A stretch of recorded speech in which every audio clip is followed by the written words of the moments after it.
ಇಷ್ಟೆಲ್ಲ ಆತು ನೋಡ್ರಿ ಅತ್ತಿಯಾರ. ಈಗ ನೋಡ್ರಿ ಉಳಿಯೋದು ಬಿಡೋದು ಉಳ್ಸೋದು ಎಲ್ಲ ನಿಮ್ಮ ಕೈಯಾಗ ಐತಿ. ಅಂದ್ರೆ ನನ್ನ ಮಗಳು ಇನ್ನು ಬೇಕಾಗಿಲ್ಲ ಇದೆಲ್ಲ ಅಂತೇಳಿ ಮುಕ್ತಿ ಹೊಂತೇನೆ ಅಂತ ಆಕಿನ ತೀರ್ಮಾನ ಮಾಡಿಬಿಟ್ಲ. ಹಂಗಾರ ಆಯ್ತು ಬಿಡ್ರಿ, ಮತ್ತೇನು ಮಾಡೋದು. ಬೇಡ ಬೇಡ ಅಂತ ವಿಚಾರ ಮಾಡಿರಿ ಅಂದಮೇಲೆ ಆಕಿಗೆ ಅದು ಬೇಡ ಅಂತ ಅನ್ಸೈತಿ ಅಂದಮೇಲೆ ಆಯ್ತು ತಗೋರಿ, ನೀವು ಹೆಂಗೆ ಹೇಳ್ತೀರ ಹಂಗೆ ಆಗಲಿ. ಸರಿ ನೋಡಪ್ಪ, ಮುತ್ತೈದು ಹೆಣ್ಮಗಳಕ್ಕಿ ಏನು ಆಕೆ ಕೆಲವು ಕಾರ್ಯಗಳು ಮಾಡೋದು ನಿನ್ನ ಜವಾಬ್ದಾರಿ ಇರ್ತೈತಿ. ಅದನ್ನೇ ನಿನ್ನ ನಡೆಸ್ಕೊಡ್ಬೇಕು. ಆತ್ರಿ ಅತ್ತಿಯಾರ, ಒಟ್ಟು ನೋಡ್ರಿ ಇದೊಂದು ಇದರಿಂದ ಬಗೆಹರಿಸೋದು ಪರ್ಲರ್ಸೋದು ಎಲ್ಲ ನಿಮ್ಗೆ ಬಿಟ್ಟಿದ್ದು. ಆಯ್ತು ತೋರಪ್ಪ, ಮತ್ತೇನು ಮಾಡ್ಬೇಕು. ಏನು ಮಾಡಿದ್ರೇನು ನನ್ನ ಮಗಳೇನು ಎದ್ದು ಬರ್ತಾಳ? ಇಲ್ಲ ಹೋದಲ್ಲ. ಯಾಕೆ ಸುಮ್ಮನೆ ನಾನು ತ್ರಾಸ ಕೊಡ್ಬೇಕು ನಿಮ್ಗೆಲ್ಲರಿಗೆ? ಇದೊಂದು ಮಾಡಿದ್ಮೇಲೆ ನೋಡಪ್ಪ, ಇನ್ನು ನೀನು ನಮ್ಮ ಸುದ್ದಿಗೆ ಬರೋಕೋಬೇಡ.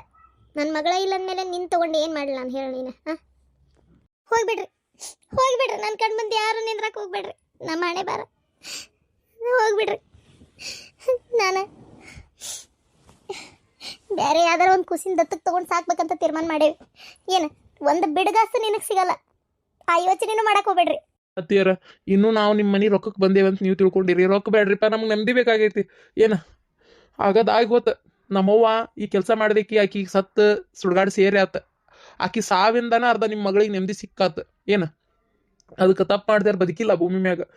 ಇನ್ನು ನಮ್ಮ ತಂಗಿ ತಪ್ಪು ಮಾಡ್ಯಾಳ, ಆಕಿನೂ ನಮ್ಮ ಅವ್ವನ ಜೊತೆ ಸೇರಿ ತಪ್ಪು ಮಾಡ್ಯಾಳ. ಆದ್ರೆ ಮಕ್ಕಳು ಅನ್ನತಕ್ಕ ಅನ್ನೋ ಕಾರಣಕ್ಕೆ ಏನೋ ಒಂದು ದೇವ್ರು ಆಕಿನ ಒಂದು ಬಚಾವಾಗುವಂಗೆ ಮಾಡ್ಯಾನೀಗ. ಅದಕ್ಕೆ ನಾ ಅಂತೇನಲ್ಲ ಅತ್ತಿಯಾರ, ಈಗ ಮುಂದುವರೆಸ್ಬೇಡ್ರಿ. ಯಾವ ಏನದವಲ್ಲ ಅವೆಲ್ಲ ಶಾಂತಿ ಕಾರ್ಯಗಳನ್ನ ಮಾಡಿ ಮುಗಿಸ್ಬಿಡೋಣ. ಏನ್ರಿ ಅತ್ತಿಯಾರ, ನಿಮ್ಗೆ ಯಾವ ಥರ ಕಷ್ಟ ಅಂತಂದ್ರೆ ಒಂದು ಮಾತು ಕರೀರಿ, ಬರ್ತೇನೆ. ಯಾವುದೂ ಕರೀಲಿಲ್ಲ ಅಂದ್ರೂ ಪರವಾಗಿಲ್ಲ, ಬೇಡ, ನಮ್ಮ ಪಾಡಿ ನಾವು ಬದುಕ್ತಂತೀವಿ. ಇದನ್ನ ವಿಚಾರ ನಿಮ್ಮ ಕಿವಿಗೆ ಮುಟ್ಸಿ ಹೋಗೋಣ ಅಂತ ಇತ್ತು, ಬಂದೇವಿ, ಹೇಳೇವಿ. ಈಗ ನಾ ಹೋಗ್ತೇನ್ರಿ ಅಷ್ಟೇ. ಮುಂದಿನ ದಾರಿ ಏನು ನಿಮಗೆ ತಿಳಿತೈತಿ, ಹೆಂಗೆ ತಿಳಿತೈತಿ ಹಂಗೆ ಮಾಡ್ರಿ. ಹೋಗ್ರಿ, ಎಲ್ಲ ಹಾಳಾಗಿ ಹೋಗ್ರಿ ಹೋಗ್ರಿ.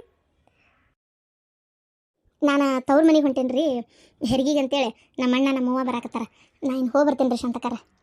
ಹೋಗಿ ಬಾರವ, ಆರಾಮಾಗಿ ನಿಶ್ಚಿಂತೆಗೆ ಹೋಗಿ ಹೆರಿಗೆ ಮುಗಿಸ್ಕೊಂಡು ಬಾ.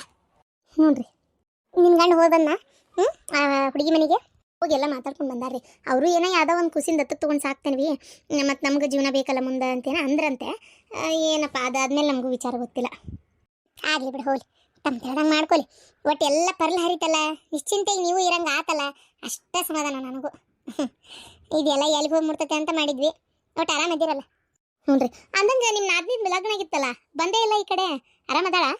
ಇವು ಅದ್ನೇನು ಕೇಳ್ತಿ, ಗಂಡ ಹಂಗಯ್ಯಾಗಿ ಹಿಡ್ದಾನ. ಈಗ ಅಕ್ಕಿನೂ ಹೊಟ್ಟಿಲ್ಲದಾಳ. ಇಷ್ಟ್ರಾಗ ಸೀರೆ ಮಾಡಿ ಅಕ್ಕಿನೊಂದು ಹೆರಿಗೆ ಕರ್ಕೊಂಬರ್ಬೇಕವ. ಹೌದಾ? ಹಂಗಾರೆ ನೀವು ಪೂರ ಇನ್ನು ಕೆಲಸದಾಗ ಮುಳುಗ್ತೀರ ಹಂಗಾರೆ, ಮತ್ತೇನೈತಿ ಹೆರಿಗೆ. ಈಗ ಮತ್ತೆ ಬಾಣೆತನ ಅದು ಇದು ಅಂತಂದ್ರೆ ಹೌದಿಲ್ಲ. ಎಷ್ಟು 6ರಾಗ ಮಾಡ್ತೀರಿ, 8ರಾಗ ಮಾಡ್ತೀರಿ? ಇಲ್ಲ 8ರಾಗ ಮಾಡೋಣ ಅಂತ. 6ರಾಗ ಅಂದ್ರೆ ಮತ್ತೆ ಸೀರೆ ಮಾಡಿ ಅಲ್ಲೇ ಭಾಳ ದಿನ ಬಿಡೋದು ಅಷ್ಟು ಸರಿಯಲ್ಲ. 8ರಾಗ ಮಾಡಿ ಆರಾಮ್ ಕರ್ಕೊಂಬಂದ್ಬಿಡ್ತೀವಿ. ಆಮೇಲೆ 8ರಾಗ ಒಂಥರ ಚಂದ ಕಾಣ್ತೈತಿ. ಸೀರೆಗಿರಿ ಉಟ್ಕೊಂಡು ಹೆಣ್ಮಕ್ಳು ಸೀಮಂತ ಕಾರ್ಯಕ್ಕೆ ಒಂದು 4 ಫೋಟೋ ತೆಗಿಸಿಬಿಟ್ರೆ ಭಾರಿ ಚಂದ ಕಾಣ್ತಾವೆ. ಹೊಟ್ಟಿನ ದೊಡ್ಡದಾಗಿರ್ತೈತಲ್ಲ. ನಂದು ನೋಡ್ರಿ ಸೀಮಂತನ ಆಗಲಿಲ್ಲ.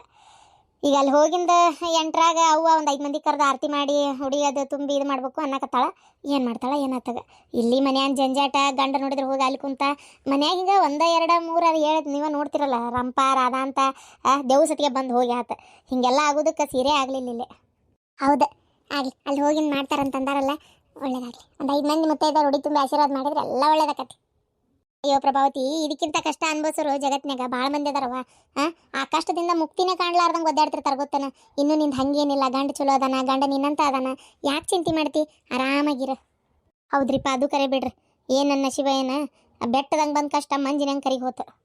ಮತ್ತೆ ಸತ್ತ ಸುಡ್ಗಾಡು ಸೇರಿ ಎಲ್ಲರೂ ಒಂದು ತಣ್ಣಗಿರಂಗೆ ಆತು ನೋಡು. ಕರೆನವ, ಇಲ್ಲಾಂದ್ರೆ ನೆಮ್ಮದಿಗೆ ಇರಕ್ಕೆ ಬಿಡ್ತಿದ್ಲ ಆಕಿ. ಅಯ್ಯೋ ಶಾಂತಕ್ಕ, ನನಗಂತರೂ ಎಲ್ಲಾಕೆ ಆಸೆ ಇಟ್ಕೊಂಡು ಬೇರೆ ಸತ್ತಾಳ, ದೇವ್ಗಿವಾಗಿ 2 ಸಿಸ್ಟರ್ನ ಪೀಡಿಸ್ತಾಳ, ಕಾಡ್ತಾಳ ಅಂತ ಹೆದರೇ ಬಿಟ್ಟಿದ್ನೇವ. ಮುಂದೆ ನೋಡವಂತವ ಏನಕತೆ. ಹಂಗೇನಾಗಲ್ಲ, ದೇವ್ರ ಅದಾನ. ಹಂಗೆಲ್ಲಾರು ಸತ್ತಾರೆಲ್ಲ ದೇವ್ ಆಗಂಗಿದ್ದಿತ್ತಂದ್ರೆ ಜಗತ್ನಾಗ ಬರೀ ಮನುಷ್ಯರ್ಕಿಂತ ಹೆಚ್ಚಿಗೆ ದೇವನೇ ಇರ್ತಿದ್ವು. ಈಕಿದೇನೋ ಒಂಥರ ಆತ್ಮ ಸೇಡ್ ಇಟ್ಕೊಂಡು ತೀರ್ಕೊಂಡ್ಲಲ್ಲ, ಹಂಗಾಗಿ ಮನ್ಸಿಗೆ ಇದಾಗಿ ಆಗಿದ್ಲ ಏನೋ. ಎಲ್ಲರೂ ಹಂಗೆ ಕಕ್ಕಾರ ಪರಕ. ಅಂದಂಗೆ ನಿಂದ 4,500 ಕೊಡೋದಿತ್ತಲ್ಲ, ಕೊಟ್ಟ್ಯಾ? ಇಲ್ಲ, ಕೊಟ್ಟಿಲ್ಲ. ಆ ರೇಣಕನು 2,000 ಕೊಟ್ಟಿದ್ಲಂತ, ಅಮ್ಮದಿಗೆ ತೀರ್ಕೊಂಡ್ಬಿಡ್ತು. ಇನ್ನು 2,500 ಕೊಡಬೇಕಿತ್ತು. ಅದು ನಾನು ಇನ್ನೂ ಕೊಟ್ಟಿಲ್ಲ. ಅದು ನನ್ನ ಕಡೆನೇ ಐತಿ. ಈಗ ಅದನ್ನು ರೊಕ್ಕ ಕೊಡ್ತೇನೆ. ಇದು ಏನದ ಗಿರ್ಜಿಗರ ಇಲ್ಲ ಪಾಪ ಈಕಿ ಪ್ರಭಾವತಿ ಕೊಡಕ್ಕೆ ಹೇಳ್ಬಿಡ್ತೀನಿ. ಹೇಳ್ರಿಪ್ಪ, ನನಗೇನು ₹1 ಬೇಡ. ನಾ ತವ್ರ ಮನೆಗೆ ಹೊಂಟೇನಿ. ನಂದು ಏನೈತಿ, ನನ್ನ ಗಂಡನಲ್ಲೇ ನಮ್ಮ ಅತ್ತಿಯರವ್ರ ನೋಡ್ಕೊಂತಾರೆ. ನೀವು ಗಿರ್ಜಕ್ಕಗೆ ಕೊಟ್ಬಿಡ್ರಿ, ಆಕಿನೇ ಇಟ್ಕೊಳ್ಳಿ. ಬೇಡ ಇವ ನನಗೆ ಬೇಡ. ಏನಿದ್ದಲ್ಲೇ ಮಗಳಿಗೆ ಕೊಟ್ಟು ಕಳಿಸ್ರಿ. ಅದಕ್ಕೆ ಬೇಕೇವ ಹಿಂದಾಗಡೆ ಒಂದು 2,000 ರೂಪಾಯಿ ಅದು ಸುಡುಗಾಡು ನನ್ನ ಕೈ ಕೊಡೋದಿರಲಿ. ಆತ್ಮಾಯಿಗೆ ಬಂದು ನನ್ನ ತಲೆ ಹಿಡಿಸಿದ್ಲಂದ್ರೆ ಏನು ಮಾಡಲಿ? ಬೇಡೇವ್ವ ನಾವನ್ನು ಮರೆಯವಲ್ಲೆ. ಸರಿ ಬರ್ತೀನಿ ತೋರಿಪ್ಪ, ನಾವು ಹೊತ್ತಾತ. ಹೋ ಬಾ ನಡಿಯ ಪ್ರಭಾವತಿ, ನಾನು ಬರ್ತೀನಿ. ಎಲ್ಲರಿಗೂ ಧನ್ಯವಾದಗಳು. ತುಂಬ ಗರ್ಭಿಣಿ ಕತೆ ಭಾಳ ಇಷ್ಟಪಟ್ಟು ನೋಡಿದ್ರಿ. ಭಾಳ ಖುಷಿ ಆಯಿತು, ನಿಮ್ಮ ಎಲ್ಲರ ಕಮೆಂಟ್ ನೋಡಿ ಭಾಳ ಖುಷಿ ಆಕಿತ್ತು ನಂಗೆ. ಈಗ ಏನಪ್ಪ ಅಂತಂದ್ರೆ ತುಂಬ ಗರ್ಭಿಣಿ ಕತೆ ಒಳಗೆ ನಾನು ಅದನ್ನು ಆದಷ್ಟು ಫಿನಿಶಿಂಗ್ ಕೊಟ್ಟೆ. ನೀವು ನೋಡಿದ್ರಿ, ಎಲ್ಲ ಮುಗೀತು. ನನಗೆ ಒಂದು ಹೊಸ ಸ್ಟೋರಿ ಮಾಡ್ಬೇಕನ್ನೋ ತಲೆಯಾಗಿತ್ತಲ್ಲ, ಅದನ್ನು ಮಾಡೋಕ್ಕೆ ಅವಕಾಶ ಸಿಕ್ಕಿದ್ದಿಲ್ಲ. ಸೊ ಅದಕ್ಕೀಗ ಈ ತುಂಬ ಗರ್ಭಿಣಿ ಕಥೆಯನ್ನು ನಾನು ಒಂದು ಸ್ಟೋರಿ ಹಾಕಕ್ಕೆ ಹೋದೆ. ನೀವು ಅದನ್ನು ಮುಂದುವರ್ಸು ಅಂದಿದ್ದಕ್ಕೆ ನಾನು ಇಷ್ಟು ದಿನ ಮುಂದುವರಿಸಿದೆ. ಈ ಶಾಂತಕ್ಕಿಗೆ ಇದ್ರೊಳಗೆ ನಾನು ಯಾವ ಫ್ಯಾಮಿಲಿನೂ ಕೊಟ್ಟಿಲ್ಲ. ಅದಕ್ಕೆ ಫ್ಯಾಮಿಲಿನ ನನಗೆ ಫ್ಯಾಮಿಲಿ ಕೊಡ್ಬೇಕು ನಾನು ಆಕಿಗೆ. ಅದಕ್ಕೋಸ್ಕರ ನನಗೆ ಈ ಸ್ಟೋರಿ ಒಳಗೆ ಕೊಡೋಕ್ಕಾಗಲ್ಲ. ಸೊ ಯಾಕಂದ್ರೆ ನನಗೆ ಬೇಕಾದಂಗೆ ಸ್ಟೋರಿ ಇದಿಲ್ಲ. ಅದಕ್ಕೆ ನಾನು ಇನ್ನೊಂದು ನೆಕ್ಸ್ಟ್ ಸ್ಟೋರಿ ಹಾಕ್ತಾ ಇದ್ದೀನಿ. ಅದರ ಟೈಟಲ್ ನಾನು ನಿಮ್ಗೆ ನೆಕ್ಸ್ಟ್ ವಿಡಿಯೋ ಬರ್ತೈತಲ್ಲ ಅದರೊಳಗೆ ಗೊತ್ತಾಕೈತೆ ನಿಮಗೆ ಏನು ಅನ್ನೋದನ್ನು. ಭಾಳ ಚಂದ ಕತೆ ಐತಿ. ಒಂದು ನಿಜ ಜೀವನದ ಕತೆ ಅದು. ಯಾಕಂದ್ರೆ ನನಗೆ ಮೊನ್ನೆ ನಮ್ಮ ಊರಿಗೆ ಹೋದಾಗ ನನಗೆ ಸುದ್ದಿ ಗೊತ್ತಾಗಿದ್ದದು. ಅದನ್ನೇ ಕತೆ ಮಾಡೋಣ ಅಂತ ಮನಸ್ಸಿನಾಗ ಭಾಳ ಅನ್ನಿಸ್ತಾ ಐತಿ ನನಗದು. ಹಾಗಾಗಿ ಅದು ಆಮೇಲೆ ಅದು ಕಾಮಿಡಿನೂ ಜಾಸ್ತಿ ಐತಿ, ಸೆಂಟಿಮೆಂಟು ಅಷ್ಟೇ ಐತಿ.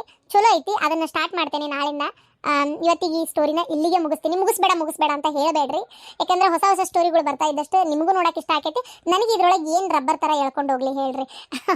ಮತ್ತೆ ಇಷ್ಟು ವರ್ಷಗಳ ನಂತರ, ಇಷ್ಟು ತಿಂಗಳುಗಳ ನಂತರ ಅಂತ ತೋರಿಸ್ಬೇಕಾಕೈತಿ. ಸೊ ನಂಗೆ ಅದು ಇಷ್ಟ ಇಲ್ಲ. ಅದಕ್ಕೋಸ್ಕರ ಹೊಸ ಮನುಷ್ಯರು, ಹೊಸ ಸ್ಟೋರಿ ಹೊಸದಾಗೆ ಬರ್ತೈತಿ. ನೋಡ್ರಿ, ಖಂಡಿತ ನಿಮ್ಗೆ ಇಷ್ಟ ಆಕೈತಿ. ನಾಳಿಂದ ದಯವಿಟ್ಟು ಇದಕ್ಕೆ ಕೊಟ್ಟಂಥ ಸಪೋರ್ಟ್ನ ಅದಕ್ಕೂ ಕೊಡ್ರಿ ಅಂತ ಬೇಡ್ಕೊಳ್ತೇನೆ. Thank you so much. ನಾಳೆ ಹೇಳ್ತೀನಿ ಯಾವ ಕತೆ ಟೈಟಲ್ ಏನು ಎತ್ತ ಏನು ಸ್ಟೋರಿ ಅನ್ನೋದು ನಿಮಗೆ ಗೊತ್ತಾಕೈತಿ.